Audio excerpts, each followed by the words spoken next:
అందరికీ నమస్కారం. APDSC 6th class revision అండి. Already 1 to 5th class revision ఒక వీడియో చేయడం జరిగింది. ఇది దానికి కంటిన్యూ సెకండ్ వీడియో. ప్లేలిస్ట్లో పెడతాను, ప్రతి ఒక్కరు చూడండి. ఓకేనా? ఫస్ట్ మమకారం అనే ప్రక్రియ, కథ, ఇతివృత్తం, భాషా రుచి. చిన్న నోట్, ఈ వీడియో నచ్చితే లైక్ చేయండి, అలాగే మీ ఫ్రెండ్స్కి షేర్ చేయండి. మన ఛానల్ని ఫస్ట్గా చూస్తున్న వాళ్ళు సబ్స్క్రైబ్ చేసుకోవడం మర్చిపోకండి. మీకు డిఎస్సి టెట్కి సంబంధించిన కంటెంట్ అనేది ఈ ఛానల్లో ఉంటుంది. నెక్స్ట్, మమకారం అంటే ప్రక్రియ, కథ, ఇతివృత్తం, భాషాభిరుచి ఇంపార్టెంట్ అండి. ఇతివృత్తం కానీ కథ ప్రక్రియలు అనేవి కానీ అడుగుతున్నారు టెట్లో. 2024లో అడగడం జరిగింది. ప్రక్రియ, మమకారానికి ప్రక్రియ, కథ, ఇతివృత్తం, భాషాభిరుచి. ఓకే. నెక్స్ట్, వాడగలిగిన ప్రతి చోట మాతృభాషనే వాడదాం అని చెప్పడమే ఈ పాఠం యొక్క ఉద్దేశం. కవి చిలకూరి దేవపుత్ర. ఎవరైనా చిలకూరి దేవపుత్ర. రచనలు: ఏకాకి నౌక చప్పుడు, చివరి మనుషులు, బందీ, వంకరటింకర, 6 గ్లాసులు అనేవి కథా సంపుటాలు. చివరి మనుషులు అనే కథా సంపుటాలు అనేది టెట్లో అడగడం జరిగింది. చివరి మనుషులు కాబట్టి అన్నీ ఇంపార్టెంటే. ఏకాకి నౌక చప్పుడు, చివరి మనుషులు, బందీ, వంకరటింకర, 6 గ్లాసులు మొదలైనవి కథా సంపుటాలు. అద్దంలో చందమామ, పంచమం ఈయన రాసిన నవలలు. అద్దంలో చందమామ, పంచమం. ఓకే.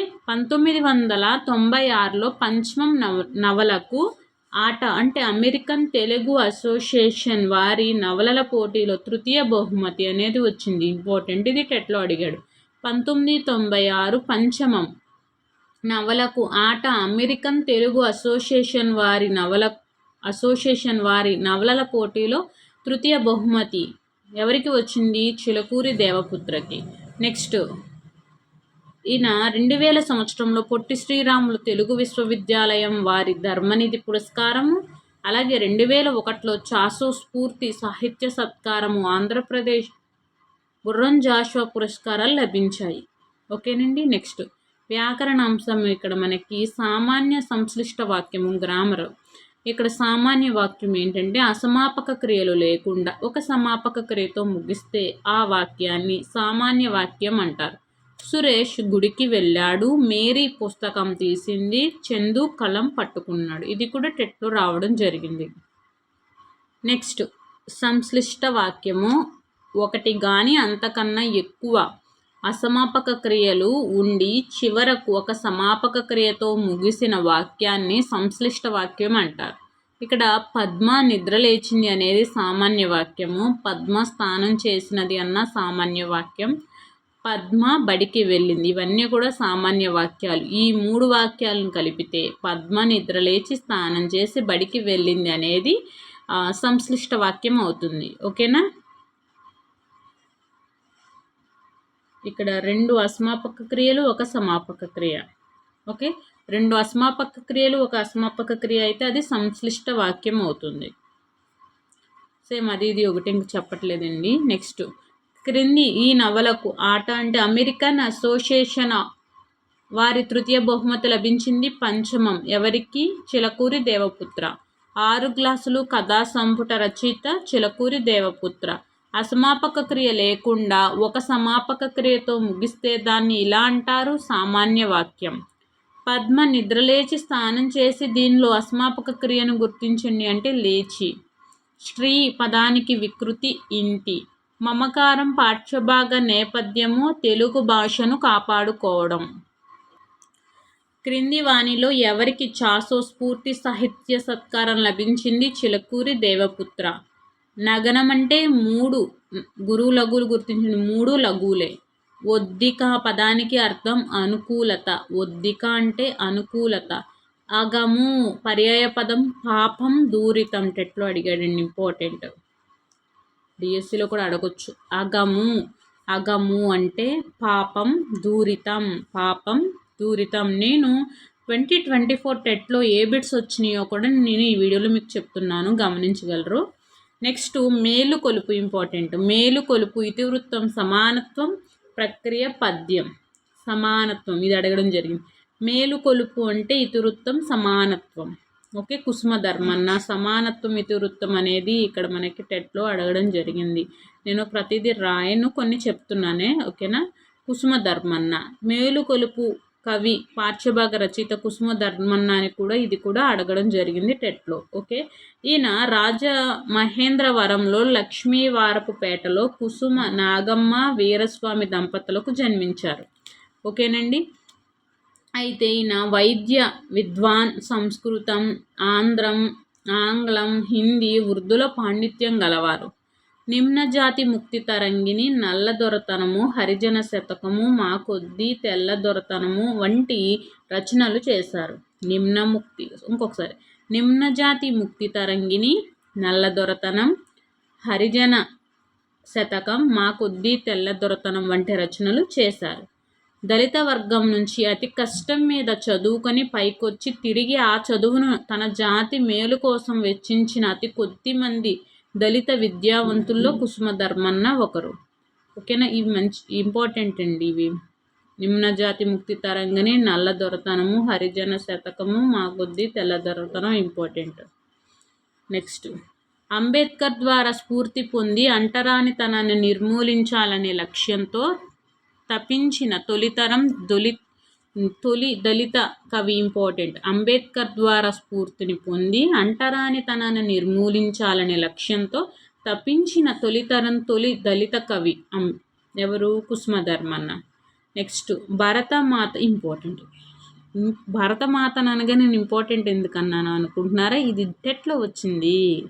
ఓకే, భరతమాత సకల సద్గుర రాశి కాళిదాసు. భరతమాత సకల సద్గుణ రాశి అని అన్నాడు. ఎవరు అన్నారంటే ఆయన పద్యంలో.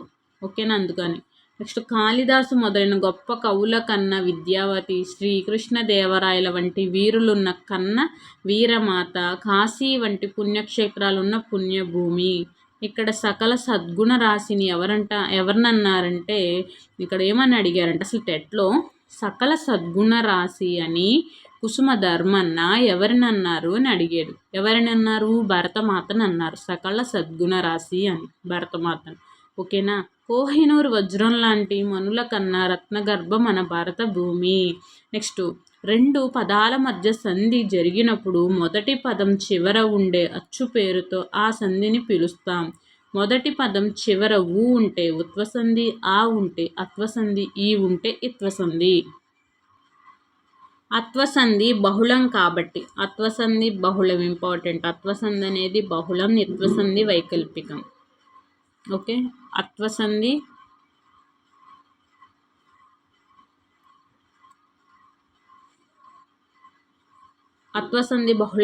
బహుళం కాబట్టి 4 విధాలుగా సంధి రూపాలు ఏర్పడుతుంది.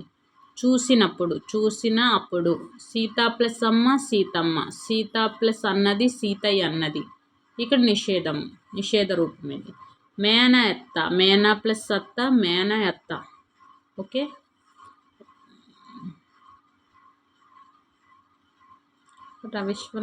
ఈయన ఈ గురించి ఇవ్వడం జరిగింది. రవీంద్రనాథ్ ఠాగూర్ విశ్వకవి, చిత్రకారుడు, సంగీతకర్త, విద్యావేత్త.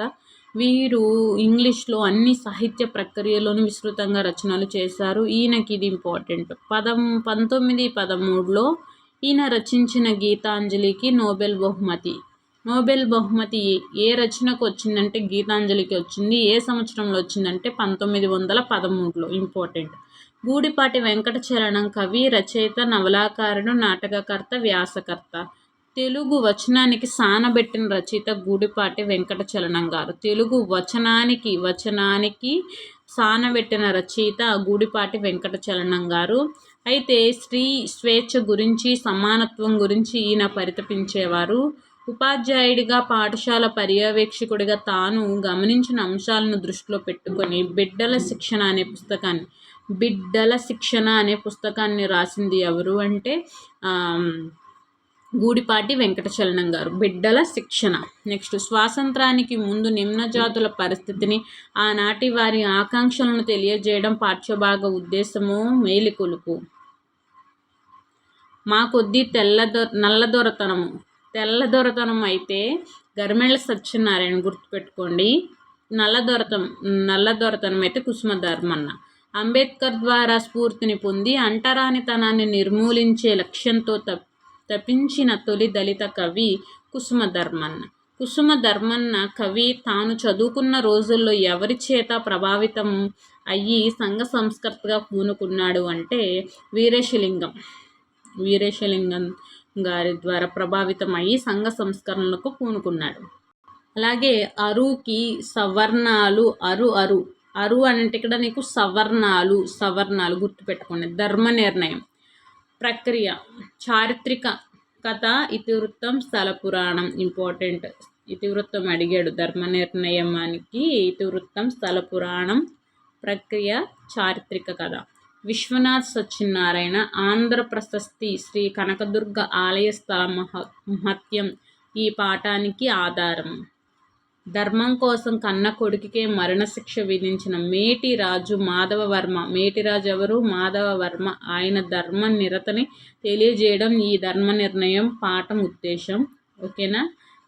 ఇందులో ఇంపార్టెంట్ ఏంటి అంటే ఇక్కడ గుర్తుపెట్టుకోండి. విశ్వనాథ్ సత్యనారాయణ ఆంధ్ర ప్రశస్తి శ్రీ కనకదుర్గ ఆలయ స్థల మహత్యం ఈ పాఠానికి ఆధారం. ధర్మ నిర్ణయం ప్రక్రియ చారిత్రక కథ ఇతివృత్తం స్థల పురాణం.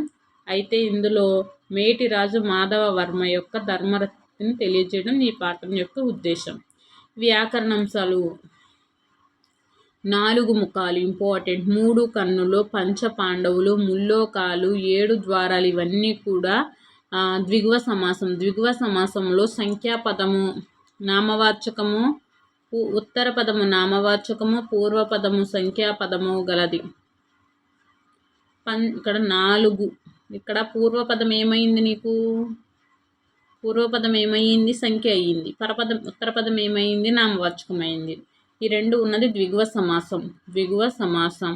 నవధాన్యాలు తెలిసిందే కదా, కొంచెం ముందుకు మనిస్తున్నానండి. నెక్స్ట్ సంయుక్త వాక్యం ఏంటంటే సమ ప్రాధాన్యం గల 2 కానీ అంతకన్నా ఎక్కువ వాక్యాలు కలిస్తే సంయుక్త వాక్యం అంటారు. ఇందులో అన్ని ప్రధాన వాక్యాలే ఉంటాయి సంయుక్త వాక్యంలో. కాబట్టి కానీ మరియు వంటి పదాల వాక్యాలను కలుపుతారు. ఓకే, కాబట్టి కానీ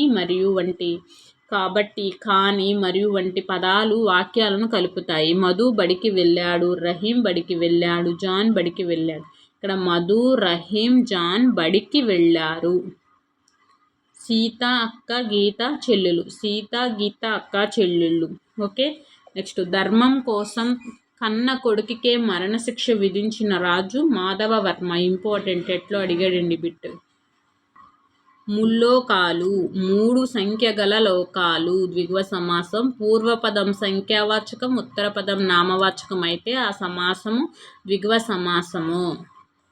సమప్రాధాన్యం గల 2 వాక్యాలు ఒకే వాక్యంగా ఏర్పడితే అది సంయుక్త వాక్యము. ఓకే, శారద సంగీతం మరియు నాట్యం నేర్చుకుంది. ఈ రకమైన వాక్యం అంటే సంయుక్త వాక్యం. శారద సంగీతం మరియు నాట్యం 2 నేర్చుకుంది. సంయుక్త వాక్యం. దయచేసి నన్ను కాపాడు ప్రార్థనార్థక వాక్యం. ధర్మ నిర్ణయం పాఠ్యభాగ ఇతివృత్తం స్థల పురాణం. నెక్స్ట్ త్రిజాట స్వప్నం. కవయిత్రి ఆతుకూరి మొల్ల 16వ శతాబ్దం. ఈమె కడప జిల్లాలో గోపవరంలో జన్మించారు. రామభక్త కవయిత్రి. మొల్ల రామాయణం రాశారు. ఈమె ఈ రామాయణంలో 871 గద్య పద్యాలున్నాయి. 871. అయితే ఈ పాఠం మొల్ల రాసిన రామాయణం సుందరకాండలోనిది. సహానుభూతి ఇతివృత్తానికి చెందినది ఈ పాఠం. ఇంపార్టెంట్, సహానుభూతి ఇతివృత్తానికి చెందినది. సహానుభూతి అంటే నువ్వు త్రిజాట స్వప్నం అని చెప్పాలి. ఇంపార్టెంట్, ఎట్లో అడగడం జరిగింది. ఓకే, సహానుభూతి అనే ఇతివృత్తం గలది త్రిజాట స్వప్నం. నెక్స్ట్ రావణుడు సీతను అపహరించి లంకకు చేర్చాడు. అశోకవనంలో సిన్సుపా వృక్షం కింద ఆమెను ఉంచాడు. ఏ వృక్షం కింద? సిన్సుపా వృక్షం కింద. ఏ వృక్షం కింద? సింసుపా వృక్షం క్రింద ఆమెను ఉంచాడు. రావణుడు సీతను అపహరించి లంకను చేర్చాడు. అశోకవనంలో సింసుప వృక్షం కింద ఆమెను ఉంచాడు. తనకు అనుకూలంగా సీత మనసును మార్చమని రాక్షస స్త్రీలకు ఆదేశించాడు. రాక్షస స్త్రీలు ఎన్నో రకాలుగా సీతకు నచ్చజెప్పే ప్రయత్నం చేశారు. అశోకవనంలో కష్టాల్లో ఉన్న సీతకు త్రిజాట చెప్పే ఓదార్పే మాటలే ఈ పాఠ్యభాగ నేపథ్యం. ఇంపార్టెంట్, ఇది టెట్లో అడిగారు. అశోకవనంలో కష్టాల్లో ఉన్న సీతకు త్రిజాట చెప్పే ఓదార్పు మాటలు ఈ పాఠ్యభాగ నేపథ్యం. నెక్స్ట్, సవర్ణ దీర్ఘ సంధి. ఆ, ఈ, ఊ, అరులకు అనే వర్ణాలకు అవే వర్ణాలు అంటే సవర్ణాలు పరమైనప్పుడు తప్పనిసరిగా దీర్ఘం రావడాన్ని సవర్ణ దీర్ఘ సంధి అంటారు. శుద్ధాత్ముడు, శుద్ధ ప్లస్ ఆత్ముడు, శుద్ధాత్ముడు. రామ ప్లస్ ఆలయం, రామాలయం. పితృ ప్లస్ రుణం, పితృణం. ఓకే, ఇవన్నీ కూడా సవర్ణాలు. నెక్స్ట్, ప్రశ్నార్థక వాక్యము. ప్రశ్నించే, ప్రశ్నను సూచించి అర్థం ఉంటే దాన్ని ప్రశ్నార్థక వాక్యం అంటారు. త్రిజాట ఏం మాట్లాడుతుంది? సీత ఎందుకు బాధపడింది? ఆశ్చర్యార్థక వాక్యం. వాక్యంలో ఏదైనా ఆశ్చర్యం కలిగించే అర్థం వచ్చినట్లయితే దాన్ని ఆశ్చర్యార్థక వాక్యం అంటారు. ఆహా, ఎంత బాగుందో. ఓకే, ఇవి ఔరా, సీతారాముల రథం ఎంత ముచ్చటగా ఉందో, ఇవన్నీ ఆశ్చర్యార్థక వాక్యం. శుద్ధాత్ముడు, శుద్ధ ప్లస్ ఆత్ముడు. త్రిజాట స్వప్నం విగ్రహవాక్యం గుర్తించండి అంటే త్రిజాట యొక్క స్వప్నము. త్రిజాట యొక్క స్వప్నం. రావణేశ్వరుడు, రావణ ప్లస్ ఈశ్వరుడు, రావణేశ్వరుడు గుణసంధి. పితృ ప్లస్ రుణం, పితృ ప్లస్ రుణం, పితృణం. రూ లేదండి, సారీ. ఇది పితృ ప్లస్ రుణం, పితృణం. ఎట్లా అడిగాడు, కన్ఫ్యూజ్ అవుతాను. పితృ ప్లస్ రుణం, పితృణం. మీరు కఠినంగా మాట్లాడవద్దు, వద్దు. నిషేధార్థకం. డూడు బస్వన్న, ఈయన ప్రక్రియ జీవిత చిత్రము, ఇతివృత్తము, సంస్కృతి. డూడు బస్వన్న జీవిత చిత్రం ప్రక్రియ ఇంపార్టెంట్. ఎట్లా అడిగాడు జీవిత చిత్రం టెట్లో. అలాగే అపరిచితుల గురించి కూడా అడిగారు. అలాగే జ్ఞానపీఠ పురస్కారం గురించి కూడా అడిగారు. ఓకేనా, ఇది కూడా ఇంపార్టెంట్ టెట్లో. ఈ ఏరియా రావూరి భరద్వాజ గారి గురించి. డూడు బసవన్న ప్రక్రియ జీవిత చిత్రము. కవి రావూరి భరద్వాజ. ఈయన రచనలు విమల, అపరిచితులు, ఓకే, కథాసాగరం లాంటి 37 కథా సంపుటాలు, ఉడతమ్మ ఉపదేశం, కీలుగుర్రం వంటి 43 పిల్లల కథలు, కరిమ్రింగిన వెలగపండు, జలప్రలయం అనేవి 17 నవలలు రాశారు. ఓకేనా. అపరిచితులు అనేది మనకి టెట్లో అడగడం జరిగింది. కథా సంపుటి ఎవరిదని?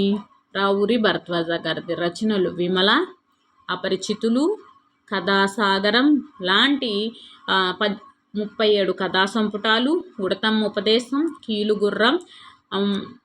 కీలుగుర్రం లాంటి 43 పిల్లల కథలు, కరిమ్రింగిన వెలగపండు, జలప్రలయం వంటి 17 నవలలు రాశారు. వీరు పాకుడురాళ్ళు నవలకు జ్ఞానపీఠ పురస్కారం వచ్చింది. Very very important. 2012లో ఇది కూడా టెట్లో అడగడం జరిగింది. ఓకేనా.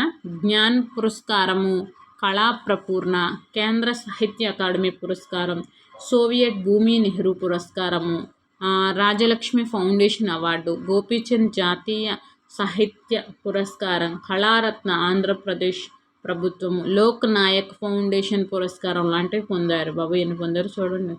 నెక్స్ట్, గుణసంధి. అకారానికి ఆ అకారానికి ఈ ఊ అరువులు పరమైతే ఏ, ఇక్కడే రాస్తాను చూడండి. అకారానికి ఈ ఊ అరులు పరమైతే ఏ ఔ అర్లు వస్తాయి. అకారానికి ఈ ఊ అర్లు పరమైతే ఏవో అర్లు ఏకాదేశంగా, ఏవో అర్లు క్రమంగా వస్తాయి. దీన్ని గుణసంధి అంటారు. రాజా ప్లస్ ఆ ప్లస్ ఇంద్ర రాజేంద్ర. తిలోదకాలు ఇంపార్టెంట్. తిలా ప్లస్ ఉదకాలు తిలోదకాలు. అవు కాదండి, ఇది ఓ ఓ ఏవో అట్లు అవు అని రాసింది, క్షమించాలి. మహర్షి మహా ప్లస్ ఋషి. మీరు లోపలికి రావచ్చు, నువ్వు ఇంటికి వెళ్ళొచ్చు, మీరు సెలవు తీసుకోవచ్చు. ఒక పనిని చేయడానికి అనుమతిచ్చే అర్థాన్ని సూచించేవి అనుమత్యార్థక వాక్యం. ఆశీర్వాదక వాక్యాలు: నీకు శుభం కలుగుగాక, నీకు నిండు నూరేళ్లు వర్ధిల్లు, నీకు మంచి బుద్ధి కలుగుగాక. ఇలా ఆశీస్సులను తెలియజేసే వాక్యాలను ఆశీర్వాదక వాక్యాలు అంటారు. డూడు బసవన్న పాఠ్యభాగ రచయిత రావూరి భరద్వాజ. గంగిరెద్దాట నంది చేత ఆడించువారు పరమేశ్వరుడు. గంగిరెద్దాట నంది చేత ఆడించువారెవరు? పరమేశ్వరుడు. బసవయ్యకు ఎంతమంది తమ్ముళ్ళు? 5. రావూరి భరద్వాజ ఈ రచనకు జ్ఞానపీఠ అవార్డు లభించింది. పాకుడ్రాళ్ళు. తిలోదకాలు సంధినామం తెలపండి. గుణసంధి. తిలా ప్లస్ ఉదకాలు ఇంపార్టెంట్, ఎట్లో అడిగాడని చెప్పాను కదా. తిలా ప్లస్ ఉదకాలు తిలోదకాలు. ఎంత మంచి వారమ్మ ఉపవాచకం. శ్రీ వెన్నెలగంటి రాఘవాచార్యులు. ఈయన 4/6/1897లో జన్మించారు. ఈ శ్రీ వెన్నెలగంటి రాఘవయ్య గారు యానాదులు ఇంపార్టెంట్, ఎట్లో అడిగాడు. యానాదులు అనే భారతదేశంలో ఆదివాసులు అనే పుస్తకాల్ని రచించారు. నెల్లూరు గాంధీగా పేరు పొందిన రాఘవయ్య గారు స్వాతంత్ర సమర యోధులు, సంఘ సేవకులు, చరిత్రకారులు. స్వాతంత్ర సమరంలో సహాయ నిరాకరణ ఉద్యమంలో పాల్గొని 21 నెలలు జైలు శిక్ష అనుభవించారు. వీరిని 1973లో భారత ప్రభుత్వం పద్మభూషణ్ ఇచ్చి గౌరవించింది. 1973లో తెలుగులో అడవి పూలు, నాగులు, చెంచులు, సంచార జాతులు వంటి 10 పుస్తకాలు రాశారు. ప్రస్తుత పాఠ్యాంశం రాఘవయ్య గారి యానాదులు అనే పుస్తకం నుంచి సంక్షిప్తంగా తీసుకొనబడింది. ఎంత మంచివారమ్మ పాఠ్యభాగ రచయిత వెన్నెలకంటి రాఘవయ్య. యానాదులు గుడిసెలను ఎలా నిర్మించుకుంటారంటే వెదురు బొంగులతో. యానాదులు ఇంటి వాకిలి కుడిపక్క ఏముంటాయంటే గుంట పొయ్యి, కుడిపక్కన నీల గుంటలు, చెంబులు. వెన్నెలకంటి రాఘవయ్య గారికి పద్మభూషణ్ ఎప్పుడు వచ్చింది? 1973. నెల్లూరి గాంధీగా పేరు పొందింది Vennelakanti Raghavayya. Okay, 6th class complete అయిందండి. నెక్స్ట్ 7th క్లాస్ అనేది కంటిన్యూ చేద్దాము నెక్స్ట్ వీడియోలో. ఈ వీడియో నచ్చితే ప్లీజ్ లైక్ మీ, సబ్స్క్రైబ్ మీ, అలాగే మీ ఫ్రెండ్స్కి షేర్ చేయండి. థ్యాంక్ యూ సో మచ్ అండి. కీప్ వాచింగ్, టేక్ కేర్, బాగా చదువుకోండి. All the best.